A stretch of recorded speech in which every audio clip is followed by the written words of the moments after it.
প্রার্থী ঘোষণা হতে প্রচারে নামল কংগ্রেস। কদমতলা বাজারে মিছিল সভা করে কংগ্রেস।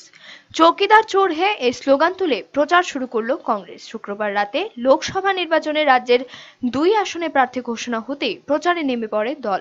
শনিবার একটি মিছিল কদমতলা বাজারের বিভিন্ন পথ পরিক্রমা করে সভা সংগঠিত করা হয়।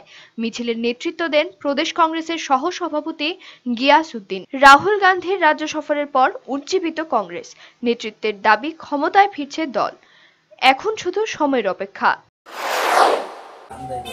আসন্ন লোকসভার নির্বাচন উপলক্ষে এবং এলাকার মধ্যে একটা কংগ্রেসের জোয়ার আসায় কতটুক জোয়ার এসেছে তার একটা প্রমাণ করার জন্য আজকে আমরা এই মিছিল সংগ্রহ করেছি। কদমতলায় বিজেপি ছেড়ে আসা 2 নেতাকে এদিন মিছিল সভায় দেখা যায়নি। ব্যুরো রিপোর্ট, চ্যানেল দিন রাত।